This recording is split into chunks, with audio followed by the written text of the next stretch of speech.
Hey, bird! Fess up. You killed the giant weevil, didn't you? Giant weevil? You're right, I did have my eye on him. Aha! But when I went to swoop him up, he was already dead. He was already dead? Don't you lie.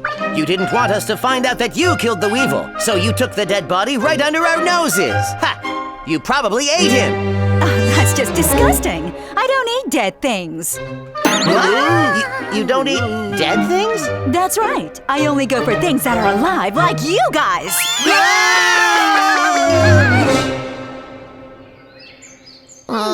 If it wasn't the bird, then who was it?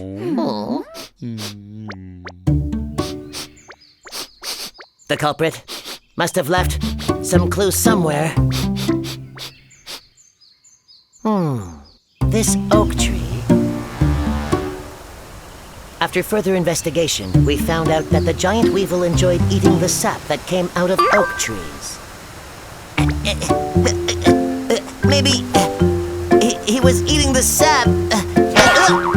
Hey, Pete! I found out that a rhinoceros beetle was here. Rhinoceros beetle? It's common knowledge that rhinoceros beetles love oak tree sap. Ha!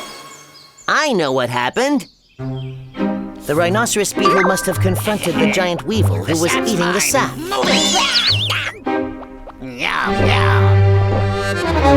That's what happened, right? I did go to eat oak tree sap, but I didn't run into a giant weevil. Don't lie to me. You were afraid that we'd find your horn marks from the attack, so you took the weevil's body from under us. No, that's not true. You must have hid the weevil's dead body somewhere around here. Where is it? Is it here? I said it wasn't me. Why won't you believe me? The mystery is solved.